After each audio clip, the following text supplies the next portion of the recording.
है ना। आंधी आ जाए तूफान फिर भी आना है। बहुत बैठ जा, बैठ जा, have a seat,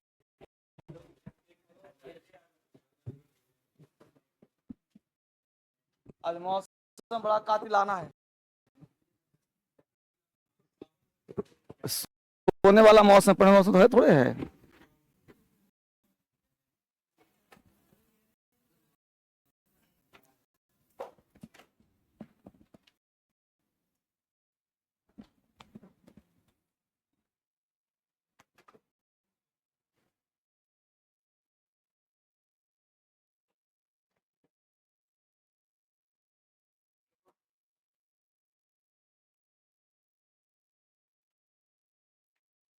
आज टेस्ट 9 करवाना है जी।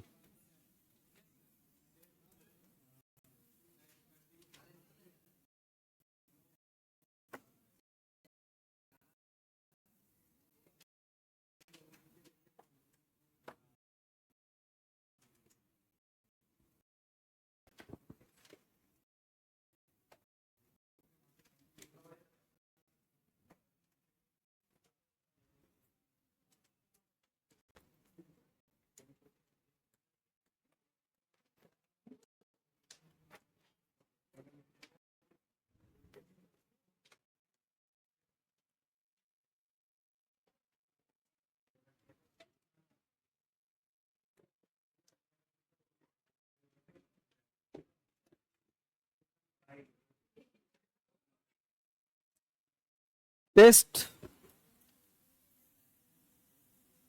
निकालिए बच्चे, टेस्ट 9 का आंसर करना है ना। फटाफट 2 मिनट करिए।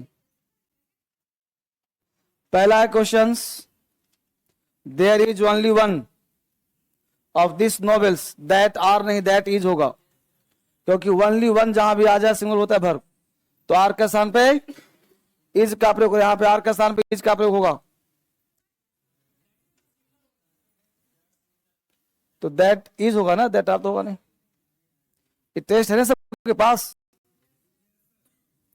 Question number 2, you should avoid, avoid के बाद टू नहीं आता, अवॉइड के बाद आईएनजी, आईएनजी आता है, जेरेंड आता है। You should avoid travelling. पहला में गलती है, आर के स्थान पे इज का प्रयोग होगा। दूसरा गलती है, टू ट्रेवल के स्थान पे ट्रेवलिंग होगा।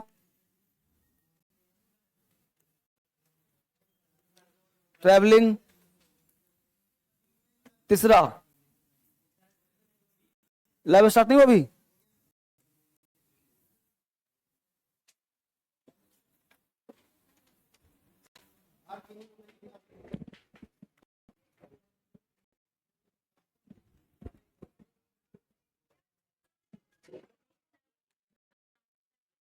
क्या कर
चलो जी, आ जाओ फटाफट।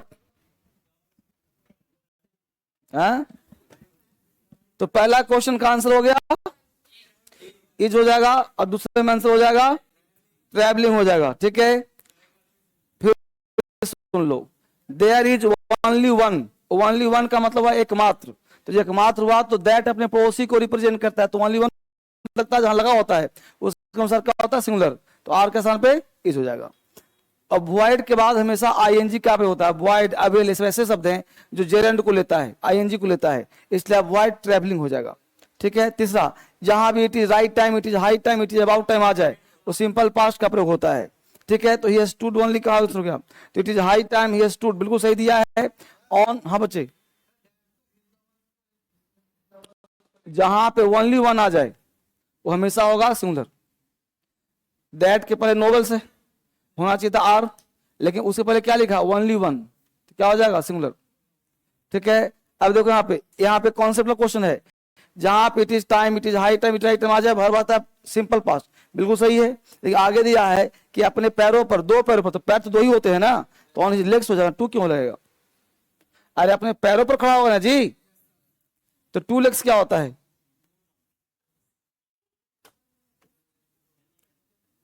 एसी नहीं चला आज, फैन नहीं चला रहा,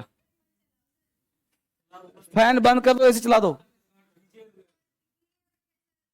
सूख जाओगी।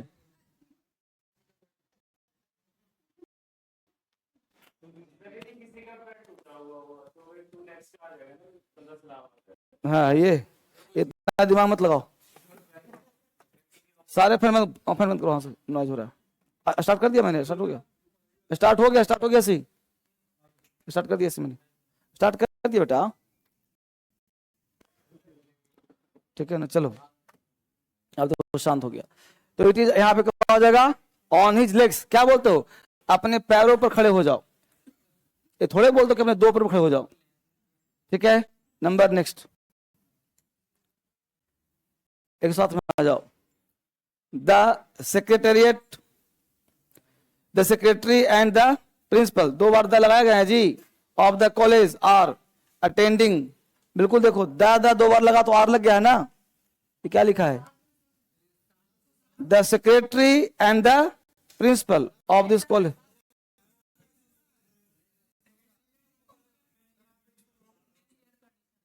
अच्छा साथ में, ओके। द सेक्रेटेरिएट कंप्राइजेस के साथ ऑफ का प्रयोग नहीं होता है, कंप्राइज में ऑफ का प्रयोग नहीं होता, कंप्राइज ऑफ नहीं होता। ठीक है। कंप्राइज ऑफ नहीं होता, फ्रेज है तो कंप्राइजेस ऑफ नहीं, सिर्फ कंप्राइजेस, ये याद करना पड़ेगा, फैक्चुअल हो गया। No sooner did, no sooner had, जहां भी पाया हो क्लास में, no sooner did, no sooner had, ये कंजंक्शन का पार्ट है, तो हैड आ जाए तो V3 आ जाएगा, और डिड आ जाए तो V1 आ जाएगा। तो नो सुनर जहां भी आ जाए, और नो सुनर के बाद आगे देन आता है, वेन देन नहीं आता। ठीक है। तो नो सुनर देन, देखो क्या लिखा है, वेन, तो क्या हो जाएगा यहाँ, देन, तो काट के इसको देन कर दीजिए, नो सुनर देन, वेन नहीं आता। नेक्स्ट में आ जाइए A19 में, the secretary and the principal, the secretary and the principal of the college, बिल्कुल सही है, आर भी बिल्कुल सही है। ठीक है। Are attending the district development council meeting at the collectorate, no error, answer मारिए, नो एरर।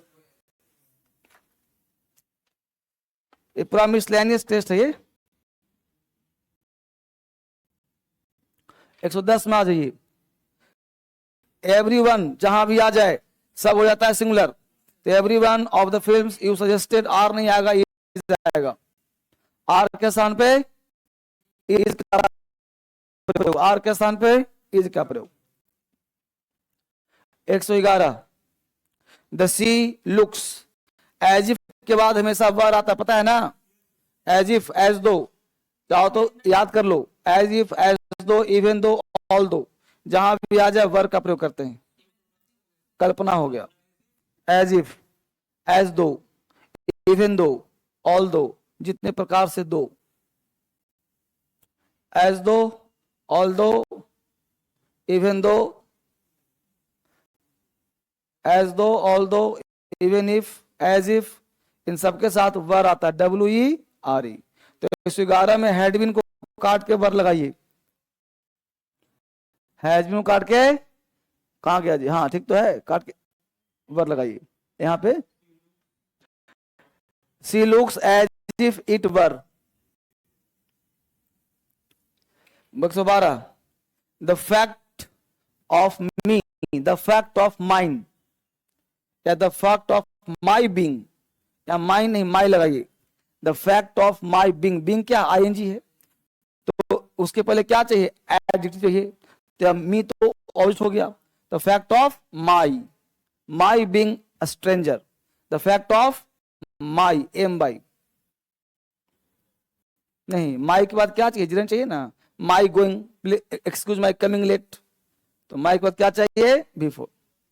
जहां पे ईच एवरी आ जाए, each of the students in the computer class has, अब has to type, dear हुआ कि his होगा, his होगा, यहां तो सही है, यहां dear का भी his हो जाएगा, नहीं समझ में आया, each every either neither, जहां कहीं भी दिख जाए आने वाला verb, आने वाला possession सब singular, each every either neither, जहां कहीं भी दिख जाए चार शब्द, आने वाला वर्ब भी सिंगुलर और पोजीशन भी सिंगुलर, तो यहां दियर के स्थान पे हिज का प्रयोग कर दीजिए। Question 114, by the time we got out tickets and enter the cinema theatre, the show was already began, the show had already began, already का प्रयोग हम लोग करते हैं परफेक्ट टेंस में, ऑलरेडी का प्रयोग कहां करते हैं, the show had already began, भीतरी है, द शो हैड, वाज का क्या कर गया, हैड, क्या लगाएंगे, हैड, वाज को काटिए हैड लगाइए, वाज को काट के हैड का प्रयोग करिए, क्लियर हो गया। Question number 115, the newer type of automatic machines, newer type of automatic machine, wash, wash नहीं वॉशेस, मशीन कितना है, सिंगुलर है, the newer type automatic machines washes, of से पहले जो वर्ड होता है वो होता है रियल सब्जेक्ट, तो क्या हो जाए बेटा, वॉशेस, तो वॉश को वॉशेस करिए, हाँ जी। 116, in spite of the,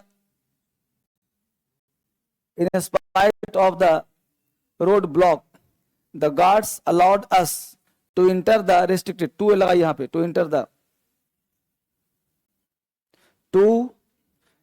the restricted, enter के पहले प्रीपोजिशन टू लगाइए, to enter the class, हमेशा तो इतना टू लगाते हैं ना, तो भर में टू लगाते हैं ना, I want to go, है ना, तो ये मिसलेनियस है, धीरे धीरे चैप्टर पढ़ो तो क्लियर होगा। चलिए आज कितना मिला है, 10 मिला है, जाते हुए मिलता है ना, हाँ।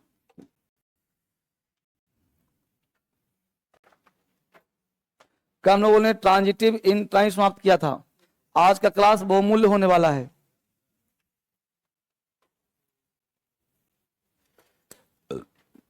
स्पोकन में 30 चलेगा, कर लो इसको भी खत्म करो, या एक काम करो, आज टाइम हो गया ज्यादा, आज छोड़ दो, हो गया, आज भर पढ़ लो, ठीक है ना।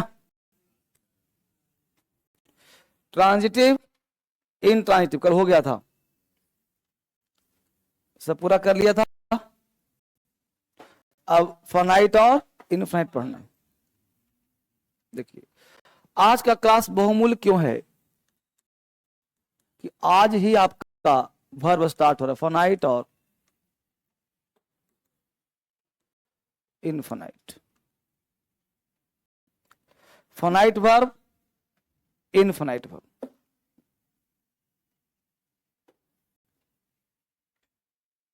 ठीक। अब देखो इसको समझना है बड़े बारीकी से, क्योंकि ये पूरा इंग्लिश का डेप्थ है।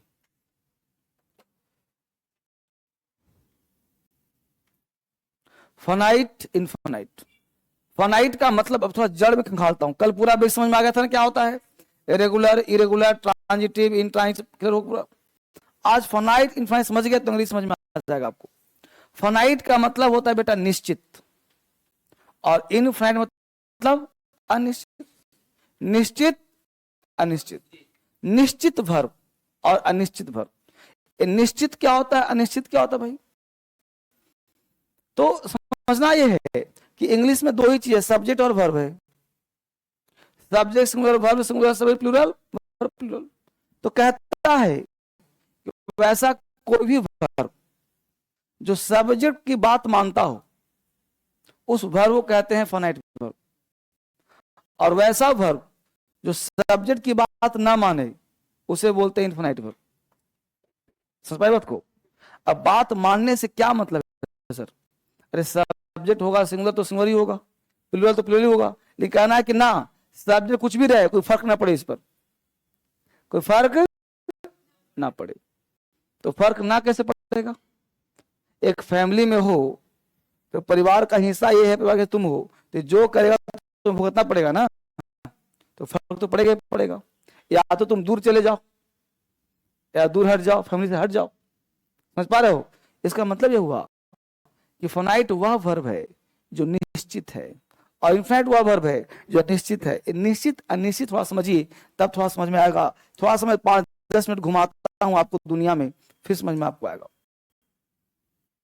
अंग्रेज इंडिया में क्यों आए थे?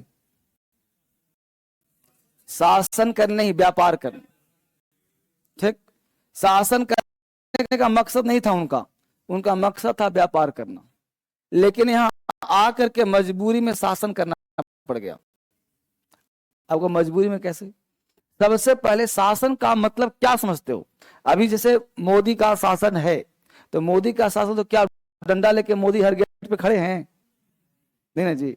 शासन का मतलब ये होता है कि आप टैक्स वैक्स भर रहे हो कि नहीं भर रहे हो, डायरेक्ट टैक्स, इनडायरेक्ट टैक्स सब भर रहे हैं, विद्रोह नहीं कर रहे हैं भाई, जो मांग रहे हैं जीएसटी दे दो, इनकम टैक्स दे दो, तो वही उसी को शासन कहते हैं। ठीक है, तो अंग्रेज जब इंडिया में आया था तो सबसे पहले क्या काम किया जी? निश्चित किया व्यापार करना। ठीक, तो मान लो एक प्लेस निश्चित किया। अब समझना कैसे विद्रोह होता है, हिस्ट्री सिखा रहा हूं। तो ये प्लेस निश्चित किया। अब यहां से क्या हुआ कि मान लो एक दुकान है, हर 5 किलोमीटर पर एक शॉप है, राइट। एक व्यक्ति आया दूध का पैकेट लेने के लिए। मान लो, कल्पना कर लो, दूध का पैकेट उस समय मिलता था 10 रुपए में। दुकानदार की मर्जी हो गई, अंग्रेज था, कि मैं लूंगा 30 रुपया में। ठीक, व्यक्ति आया, दूध पैकेट दे दो, 30 रुपया दो। अब जो व्यक्ति आएगा, कल तक 10 में लिया था, आज 30 बोलेगा, प्रिंट भी 10 लिखा है, गुस्सा आएगा नहीं आएगा? बोलो, गुस्सा सबको होगा, पूरी जनता को। लेकिन ये 30 में 3 तरह के लोग समाज में पैदा हो जाएंगे। पहला व्यक्ति जो दूध का पैकेट ले लेगा, क्या करेगा? ले गुस्सा है उसको, लेकिन पैसा भी है, गुस्सा भी और पैसा भी, तो क्या छोड़ो भाई, जानो ले लो, तो ले लेगा। दूसरा व्यक्ति होगा जो दुकानदार से दोस्ती करेगा, बोले देखो मैं तुम्हारे साइड से लड़ूंगा, तो करो यार, कुछ कम कर दो मेरा, तो उसको 30 के बदले 25 में दे दिया। लूट रहा है उसको भी, लेकिन 5 रुपया कम लूट रहा है। ठीक, ये इसके साथ मिल गया, विद्रोह भी कर सकता है। तीसरा व्यक्ति है जो प्योर विद्रोह है, उसको पता चल गया कि चोर ही है ही, वो प्योर जाके दुकानें लूट लिया। क्या किया? दुकानें लूट लिया कि नहीं तुम गलत काम कर रहे हो, बस हो गया, ये विद्रोही किस्म का हो गया। तो समाज में 3 तरह के लोग पैदा हुए थे जब अंग्रेज यहाँ पे आए थे। एक अमीर लोग का वर्ग था, एक कुछ मीडियम क्लास का, और एक लो क्लास का। जो क्या किया, नहीं बना तो लूट लास्ट में किया। अब वो स्थिति हो गया। आप सोचो, कल्पना करो, विद्रोही सबके अंदर है, तो अब ये 30 रुपया किया, तो जो 30 में ले लिया, राइट, वो सब क्या हो गए? उसके गुलाम हो गए। जो 25 में लिया वो भी गुलाम हो गया, उसकी बात मान लिया ना जी। जो 10 रुपये में नहीं लिया, जो 30 में नहीं लिया, वह तबका बहुत कम होगा। यानी विद्रोह करने वाले लोग बहुत कम होता है, झेलने वाले लोग ज्यादा होते हैं। सोचते मुझे क्या मतलब, कहीं झगड़ा हो जाए तुम बीच में नहीं पड़ोगे, यार छोड़ो मुझे क्या मतलब, वो मर रहा है। समझ पा रहे हो? तो पहला चीज है कि शासन का मतलब होता है कि आप उसकी बात को मान लेते हो। ठीक, उसकी बात को मान लिया, शासन हो गया। ठीक है, अब एक कॉन्सेप्ट समझ में आ गया, कॉन्सेप्ट नंबर 2, ये मान लो क्या, ये दिल्ली है, क्या है जी, दिल्ली। ये दिल्ली के आसपास का इलाका है। देखो, ये तुम्हारा बिहार है, ये तुम्हारा बंगाल है, ये तुम्हारा दक्कन है, दक्कन साउथ। हिस्ट्री पढ़ा तुम लोगों ने, अक्सर तुम हिस्ट्री में पढ़ा होगा बंगाल विद्रोह, दक्कन का विद्रोह। कभी तुमने दिल्ली का विद्रोह पढ़ा है? नहीं पढ़ा। क्यों? क्योंकि दिल्ली के आसपास के जो रजवाड़े हैं, इनको पता है कि यहाँ पे शासन है मुगलों का। जैसे मान लो 1226 है, हालांकि 1526 में मुगल वंश की स्थापना आगरा में हुआ था, दिल्ली में नहीं हुआ था। ठीक है, आगरा में हुआ था, लेकिन कल्पना कर लो दिल्ली मान लो हुआ है। ठीक है, अब दिल्ली में हुआ, शासन हुआ, तो ये आसपास का एरिया विद्रोह कभी नहीं करेगा। विद्रोह कौन करेगा? जो दूर का। क्यों भाई?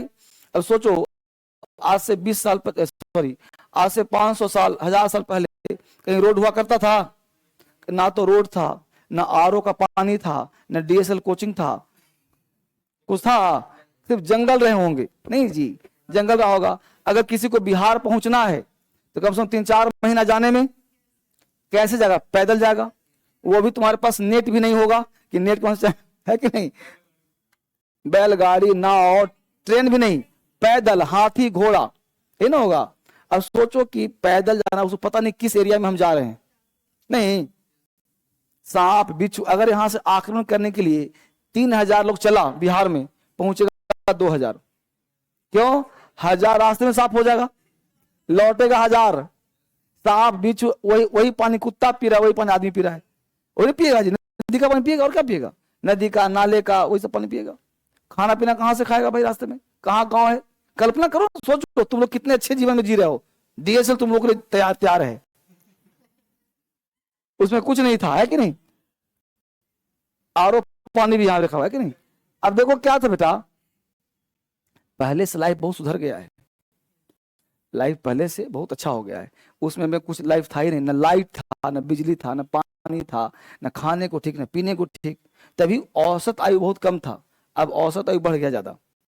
बस में पहले लोग ज्यादा बूढ़े हो जाते थे, और अब के लोग बूढ़ा होता ही नहीं जल्दी। हाँ हाँ, लोग बोलता है कि पहले लाइफ अच्छा था, लेकिन गलत बात बोलता है। लाइफ अब अच्छा है, ना तो डॉक्टर, ना डॉक्टर, ना सब, उसमें हकीम वैद्य हुआ करता, पीट पीट घूस घूस के दवाई। बचा तो गया, है कि नहीं? किसी को भाला भी लग गया तो उसी में हो रहा है। लेकिन पहले वो लंबे चौड़े ज्यादा होते थे, अब धीरे धीरे आदमी छोटा हो रहा है। खैर बाप छोड़ो। तो यहाँ पे जब बंगाल विद्रोह, दक्कन विद्रोह पढ़ा आपने, क्यों भाई, क्यों विद्रोह हुआ था? क्योंकि दूर है। इसे ही पता है कि मैं दूर में हूं, इसे पता है मैं दूर में हूं, तो इसलिए उसको पता था कि जब आक्रमण करने आएगा तो मैं यहां भाग जाऊंगा, या आएगा यहाँ करने, मैं यहाँ चला जाऊंगा, यहाँ चला जाऊंगा। तो पहले क्या था, विद्रोह कब होता था? जब डिस्टेंस हो, और नजदीक कोई रहेगा विद्रोह नहीं करेगा। बस मैं बात को, यानी वैसा वर्ब जो सब्जेक्ट के नजदीक होगा वो विद्रोह नहीं करेगा, यानी वो हर हाल में निश्चित होगा, फाइनाइट होगा।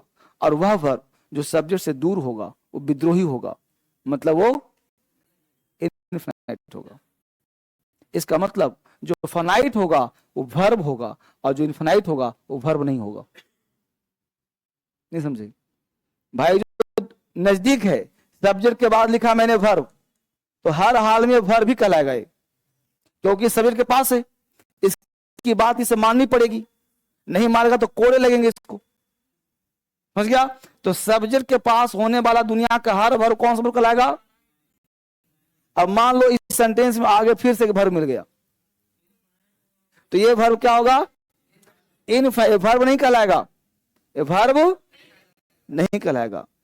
एक कॉन्सेप्ट और सीख लो, सब लिखवा दूंगा।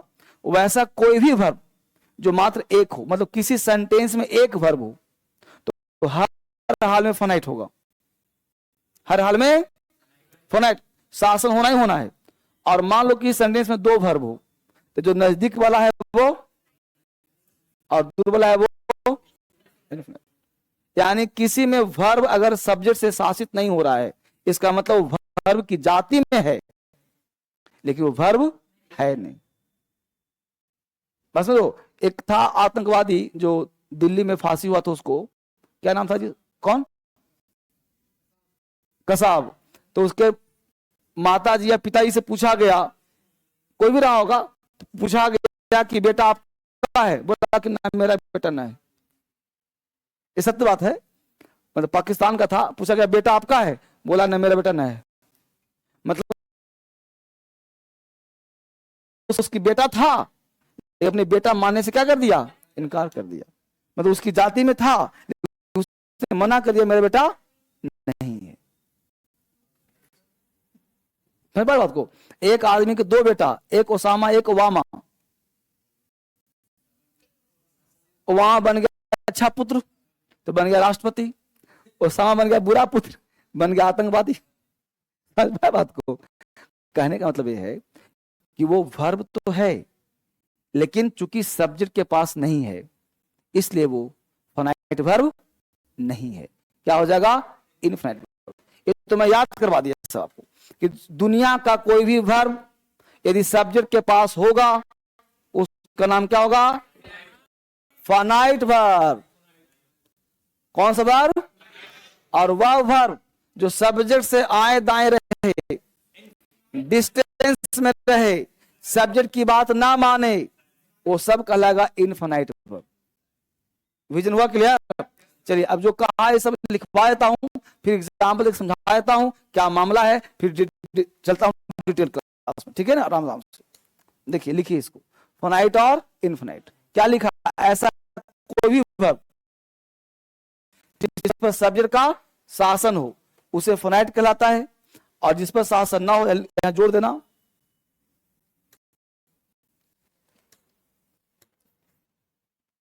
ऐसा कोई भी वर्ब जिस पर सब्जेक्ट का शासन हो फाइनाइट वर्ब कहलाता है। और जिस पर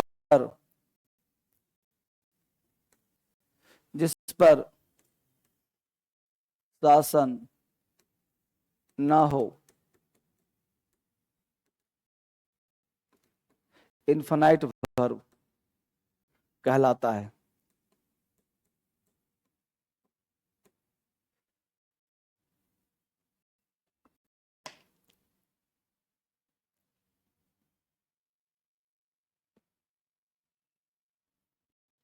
ठीक है,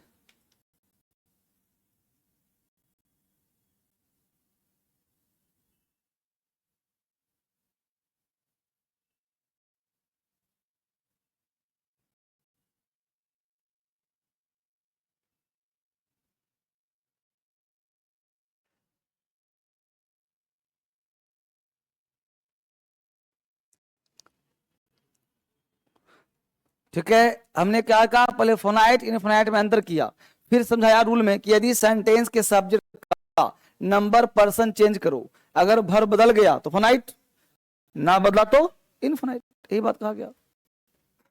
कैसे पता चलेगा शासन है कि नहीं है, तो करके देखेंगे। सब लिखो, सब लिख लो, सब लिख लो, सब समझाऊंगा। अभी हमने जो पढ़ाया व्यवहारिक ज्ञान दिया, एक क्या है, थ्योरी है पूरा।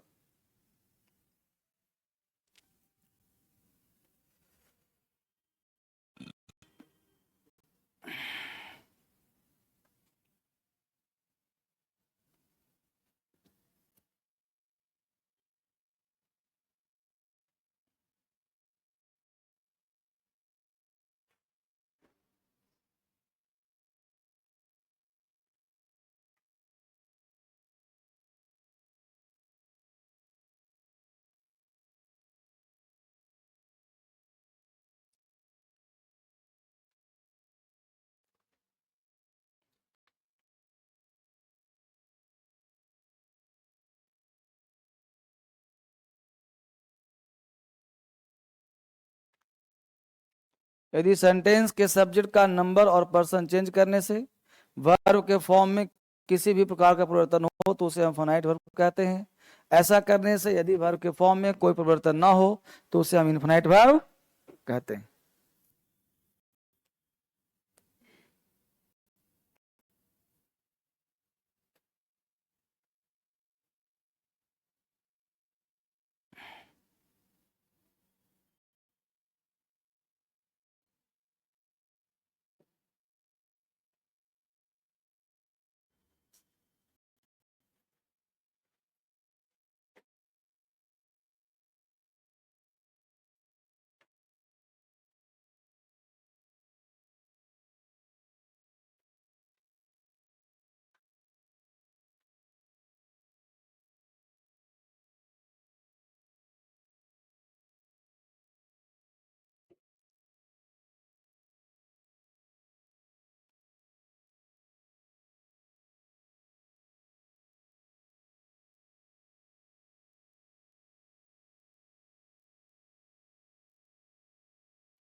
लिख लिया। नंबर 2, इसमें कहा गया कि सब्जेक्ट का नंबर पर्सन चेंज करो, बदल गया तो फाइनाइट, ना बदला तो इनफिनाइट। ये चेंज कर दिखाऊं, रूल 2 लिख लो, एग्जाम्पल मत लिखना, ठीक है। हाँ, यहां तो लिखना है बस, इसको नहीं लिखना है। यदि किसी सेंटेंस के टेंस को बदलने से वर्ब के फॉर्म में परिवर्तन हो जाए तो फाइनाइट, परिवर्तन ना हो तो इनफिनाइट। लिखिए, फिर एग्जाम्पल दूंगा आपको। यदि किसी सेंटेंस के टेंस को बदलने से वर्ब के फॉर्म में कोई परिवर्तन हो तो फाइनाइट, और ऐसा करने से कोई परिवर्तन ना हो इनफिनाइट।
उतार लिया।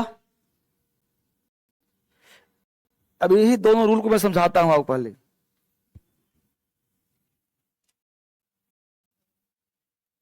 इन्हीं दोनों कॉन्सेप्ट को समझाता हूं एग्जाम्पल देकर के, ठीक है।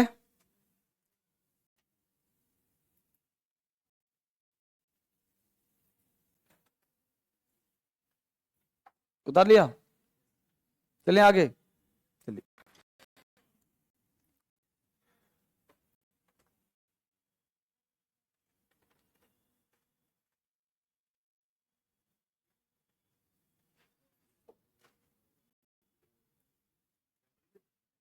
एग्जाम्पल नहीं लिखना है, अभी बताता हूं तब लिखना है, अभी नहीं, कुछ नहीं, ठीक है।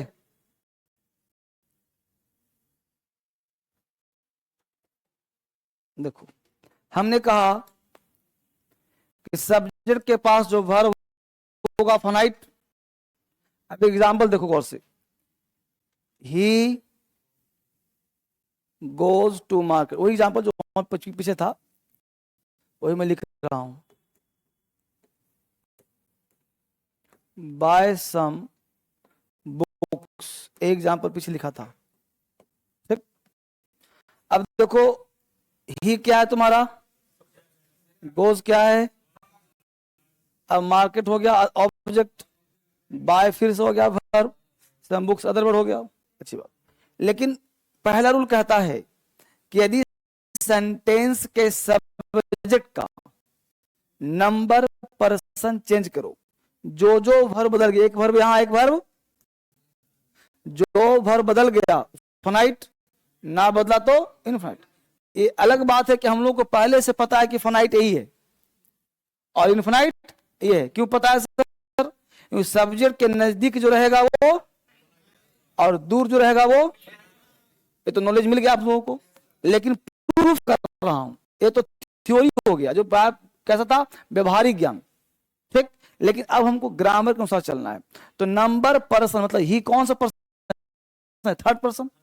इसको कोई पर्सन चेंज कर दो, तो इसको मैं चेंज कर रहा हूं पर्सन, क्या कर दूं बोल, जो कभी कर दूंगा, आय कर दो, यू कर दो, दे कर कुछ कर दो। तो आय कर दिया तो गोज होगा कि गो होगा, बोलो हलचल हुआ कि नहीं हुआ, तो हलचल हुआ तो इसका नाम क्या हो जाएगा, फाइनाइट वर्ब, ठीक है। To market. टू, अब बाय में कोई हलचल हुआ तो इसलिए नाम हो गया इनफाइनाइट वर्ब। ये पहला कॉन्सेप्ट था। दूसरा कहा है रूल कि यदि सेंटेंस के टेंस को बदल दो, जैसे प्रेजेंट है तो पास्ट कर दो, कुछ हलचल करके देखो। तो मान लो प्रेजेंट टेंस हमने पास्ट कर दिया तो ही का ही रहा और गोस का, बोलो हलचल हुआ कि नहीं हुआ? तो हलचल हुआ तो क्या हो गया? टू बाय में कोई हलचल हुआ, टू बाय सम बुक्स। तो दूर हलचल कैसे होगा? तो इसलिए टू बाय क्या हो गया? Infinite verb.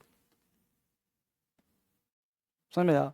तो अभी पढ़ा क्या? कुछ नहीं पढ़ा। अभी पढ़ा कि फाइनाइट क्या है, इनफाइनाइट क्या है, बस पहचानना सीखा। और कुछ सीखा? उतार लो एग्जाम्पल। हाँ?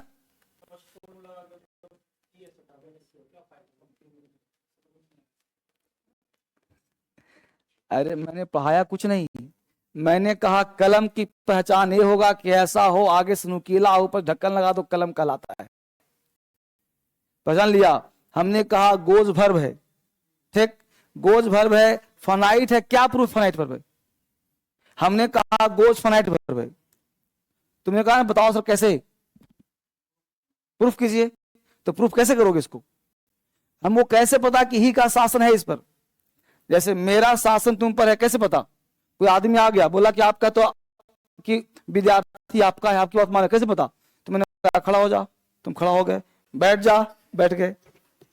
मतलब मैंने जो कहा तुम बात, मैंने कहा लिखो, तुम लिख रहे हो, मैंने कहा मुंह में हाथ मत डालो, नहीं डाल रहे हो। समझ बात को? तो ही क्या है? सिंगुलर। तो वर्ब क्या है? सिंगुलर। तो इसकी बात मान रहा है, लेकिन प्रमाण कैसे? तो एक ही एग्जाम्पल है ना, एग्जाम्पल और दो। एग्जाम्पल और दिया, ही को हमने आई कर दिया तो गोज से गो हो गया, आई को हमने यू कर दिया तो गोज नहीं गो हुआ। इसका मतलब एक गोज था, यहां गो हो गया, तो हलचल हुआ ना।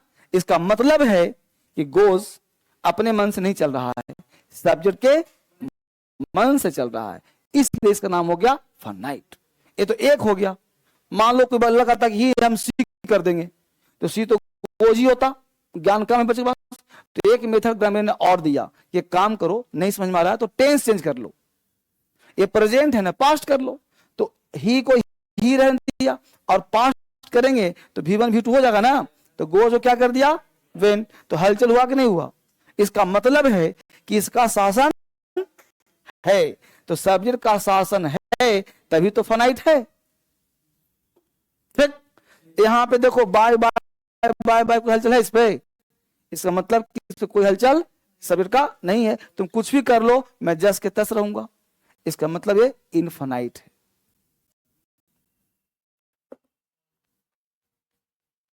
क्लियर? तो ये कुछ पढ़ाया नहीं क्या आपको, बस फाइनाइट और इनफाइनाइट में अंतर किया गया, पढ़ाऊंगा अब।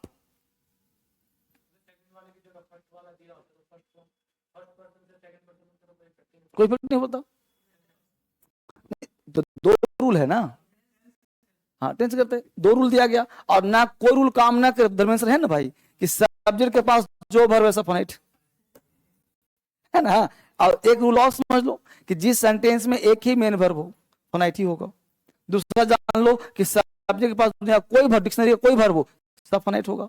टेंशन मुक्त हो ना। देखो मैं पढ़ाता हूं दो स्टाइल में, एक ये हो गया ग्रामर, एक होता है मेरा ज्ञान प्रैक्टिकल। तो जो प्रैक्टिकल होता है ना उसको फॉलो करो। तो इतना कौन रट्टा मारेगा, इसे जरूरत क्या है? बस इतना पता होना चाहिए कि फनाइट होता है, इनफाइनाइट होता है, बस ये पता कर लो। अब इसमें रटने की बात नहीं है। अब एक लिखवा रहा हूं नोट, लिखो NOT नोट, नोट लिखो, लिखो दुनिया के सारे वर्ब, लिखो दुनिया के सारे वर्ब, दुनिया के सारे वर्ब फनाइट वर्ब होते हैं। दुनिया के सारे वर्ब फनाइट वर्ब होते हैं, इसलिए उसे पढ़ने पढ़ाने की आवश्यकता नहीं है। दुनिया के सारे वर्ब फाइनाइट वर्ब होते हैं, इसलिए उसे पढ़ने पढ़ाने की जरूरत नहीं है। दुनिया के सारे वर्ब फाइनाइट वर्ब होते हैं, इसलिए उसे पढ़ने पढ़ाने की जरूरत, लिखो तो ध्यान रहेगा तुमको, फिर घबरा जाएगा। दुनिया के सारे वर्ब क्या होते हैं जी? फाइनाइट वर्ब, इसलिए उसे पढ़ने पढ़ाने की जरूरत नहीं है। क्या समझा? अब दुनिया के सारा वर्ब भी फाइनाइट है, तो क्या पढ़ाऊं उसको? भाई पढ़ने तो उसमें जहां से डिफरेंशियल हो, जहां डिफरेंट हो कि भाई ये मिल नहीं रहा है, जहां पे एग्रीमेंट कहां होता है अलग अलग हो। जब सब एक समान है तो शांति बहाल है, तो पुलिस की जरूरत क्या है? बस बात को। तो दुनिया के सारे वर्ब क्या होते बेटा? फाइनाइट, इसलिए पढ़ने की जरूरत नहीं। तो क्या पढ़ोगे? इनफाइनाइट, क्योंकि इनफाइनाइट में डिफरेंस है, वो अलग अलग है। तो लिखो non finite form of the verb, heading बनाइए non finite form of the verb. जो फाइनाइट नहीं है उसमें पढ़ना है। फाइनाइट तो पढ़ ही लिया, खत्म हो गया फाइनाइट। हेडिंग क्या बनाएंगे? नॉन फाइनाइट का हो, इनफाइनाइट की बात है ना भाई। Non finite form of the, हर बच्चा समझ रहा है? ध्यान देना, टेक्निकल चीज है ये। आपने दोस्तों से फोन कर पूछना कि फाइनाइट क्या है, इनफाइनाइट क्या है, ये तुम समझ गए बड़ा हलवा किस्म के, तुमने कह दिया दुनिया के सारे वर्ब फाइनाइट होते हैं। ये बात सिर्फ तुमको पता है, तुम्हारे दोस्तों को नहीं पता है। न तो फोन करो और पूछो कि फाइनाइट क्या होता है जी, उसकी हवाइयां निकल जाएगी। तो सत्य बात यह है कि फाइनाइट कुछ है ही नहीं। कुछ है जी? क्यों? तुमको पढ़ा व्यवहारिक ज्ञान, ये व्यवहारिक नहीं पढ़ाता और रूल लिखवा देता तो तुमको भी दिमाग काम नहीं करता। किताब में क्या होता है? रूल होता है। डीएसएल में क्या है? व्यवहारिक ज्ञान है। हमने कह दिया सब्जेक्ट के पास सब फाइनाइट है, हमने कह दिया दुनिया के सारे वर्ब फाइनाइट होते हैं, तो कहने वाले के अंदर भी तो हिम्मत चाहिए, प्रमाण चाहिए, प्रूफ चाहिए। मैं कहूंगा लगा दो सब फाइनाइट है, डर खत्म हो गया तुम्हारा। समझ पा रहे हो ना? अब पढ़ना क्या है? इनफाइनाइट। इनफाइनाइट को नॉन फाइनाइट कहते हैं। तो लिखो there are 3 members, there are 3 members in the, there are 3 members in the family of non-finite form of the verb. There are 3 members in the family of non-finite form of the verb. यानी non finite के family में कितने member हैं? 3 member, 3 members. अब इन तीनों को पढ़ना है कि इन तीनों अलग अलग हैं। ठीक है, ये तीनों कौन कौन से भाई? लिख लिया यहां तक सबने? There are 3 members in the family of non finite form of the verb, यानी नॉन फाइनाइट के फैमिली में 3 मेंबर है। उतार लिया। पहला मेंबर, पहले का नाम है इन्फिनिटिव्स, दूसरे का नाम है जेरंड, तीसरे का नाम है पार्टिसिपल। पार्टिसिपल 3 तरह का,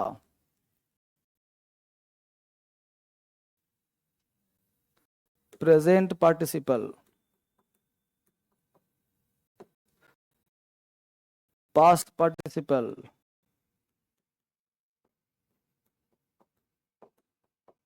perfect participle.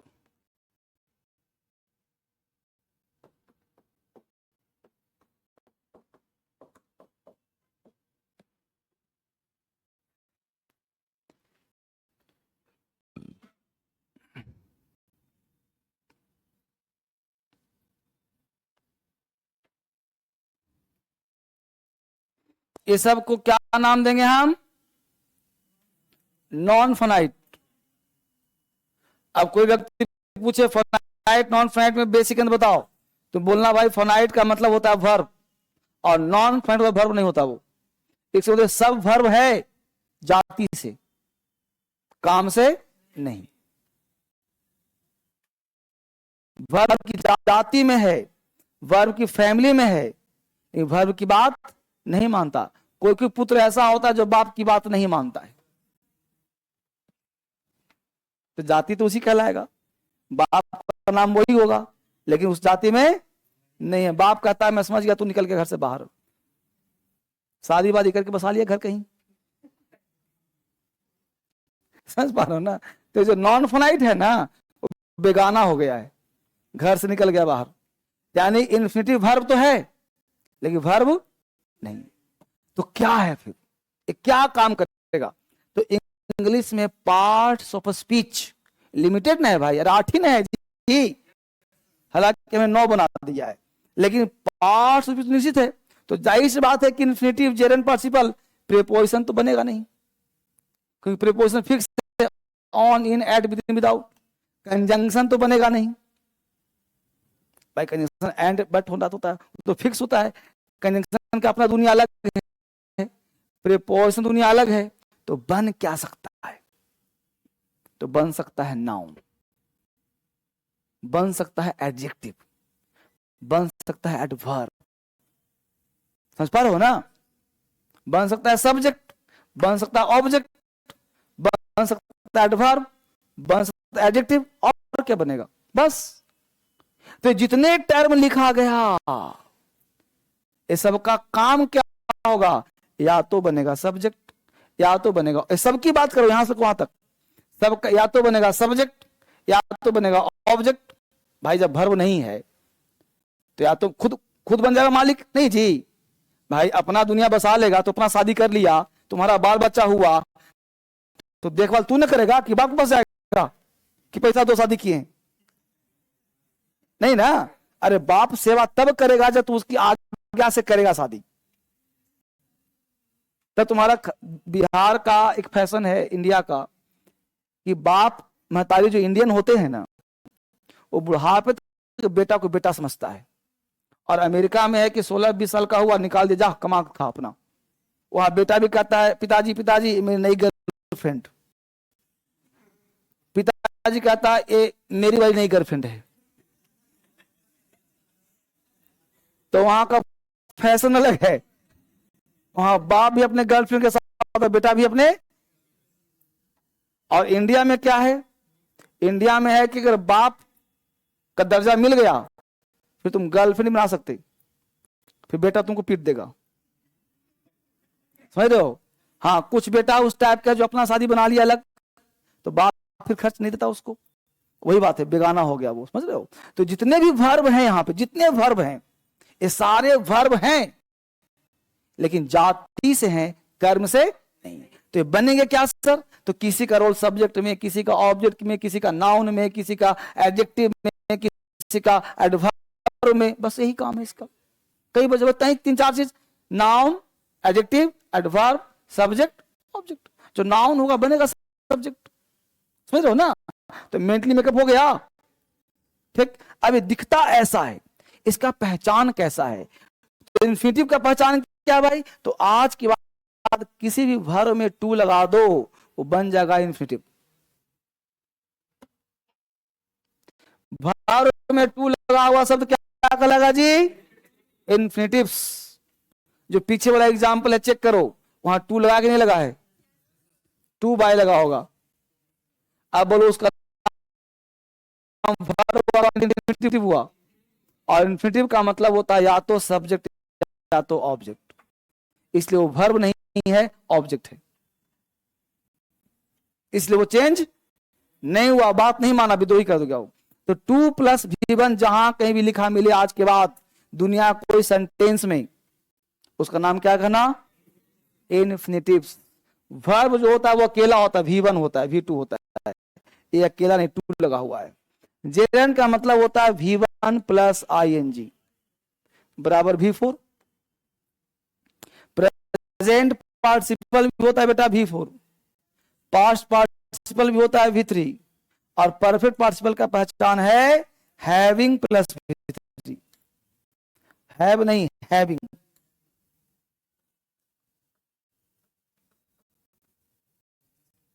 Having plus V3, ठीक। V4 V3 having V3 V4 V1। अब यहां से जाने अनजाने आपको प्रॉब्लम हो रहा होगा, आपको ये लग रहा होगा कि ये तो पहचान लूंगा सर, 2 लगा होगा, लेकिन ये V4 कब जेरेंट और कब प्रेजेंट पार्टिसिपल। और एक V4 और Ram is going to market, एक जो आदर्श पुत्र है सो वही V4 है। Ram is going to market, Ram is coming here, तो कमिंग गोइंग वही तो V4 है ना। तो एक V4 वहां आए, V4 यहां आए, V4 3 V4 हो गया। V4 3, एक फाइनाइट वाला V4, एक नॉन फाइनाइट वाला V4, इसको जेरेंट कह रहे हैं, और एक नॉन फाइनाइट प्रेजेंट पार्टिसिपल। तो नॉन फाइनाइट में 2 हो गया, एक जेरेंट और एक प्रेजेंट पार्टिसिपल। तो समस्या हुआ कि नहीं हुआ, समझ पा रहे हो। ये आपस में झगड़ा हुआ कि नहीं होगा, तो इसको निपटारा करना पड़ेगा ना। तीसरा, पास्ट पार्टिसिपल V3 है और एक राम हैज गॉन, गॉन भी तो V3 है वहां, तो उस V3 इस V3 में क्या अंतर है फिर, समझ पा रहे हो। और यहां लगा हैविंग प्लस V3, ये तो पहचान अलग ही है, यानी कि इसमें हैविंग और इन्फिनिटिव ये 2 तुम आराम से पहचान लोगे कि परफेक्ट पार्टिसिपल क्या है और इन्फिनिटिव क्या है। लेकिन तुम्हें जेरेंड में और प्रेजेंट पार्टिसिपल में और पास्ट पार्टिसिपल में V3 में V4 में अंतर करना पड़ेगा पहले, पढ़ने से पहले।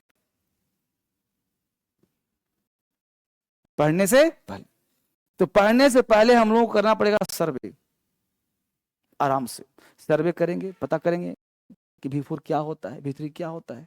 और सर्वे इतना आसानी से नहीं हो सकता, सर्वे कल ही होगा, सर्वे कल होगा है? तो पास्ट पार्टिसिपल V3 है ना बेटा, और एक V3 Ram has gone to market, वो तो V3 है। उस V3 और इस V3 में क्या अंतर है फिर, तुम बोलोगे Ram is going to market, तो गोइंग क्या है, जेरेंट है, गोइंग क्या है, प्रेजेंट पार्टिसिपल है, गोइंग क्या है फिर, वो वर्ब है, वो हो गया फाइनाइट। ये कह रहा है नॉन फाइनाइट, ये भी रहा नॉन फाइनाइट। तो तीनों में अंतर क्या है, जब तक अलग अलग इलाका नहीं देगा झगड़ा होगा ना। इसको हमको बंटवारा करना पड़ेगा कल, क्या करके, सर्वे करके। इसको पढ़ के आइएगा, आराम से रिवीजन करके आइएगा, कल इसकी चर्चा डिटेल विस्तार से की जाएगी, ठीक है ना। जो पढ़ाऊंगा सीधा दिमाग में डाल दो, हैरान नहीं है। DSL में पढ़ रहे हो, समझने में कोई दिक्कत नहीं होगा, बस खाली वो कैप पढ़ो, अंग्रेजी सिखा दूंगा। सबका नाम इन्फिनिटिव है, नॉन फाइनाइट।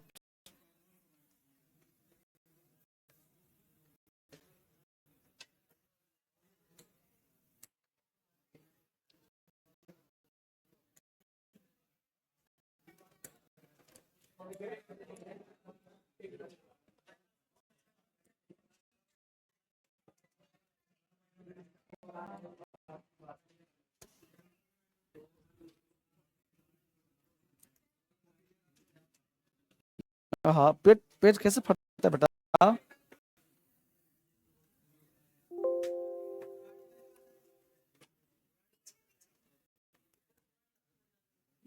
बहुत अच्छा।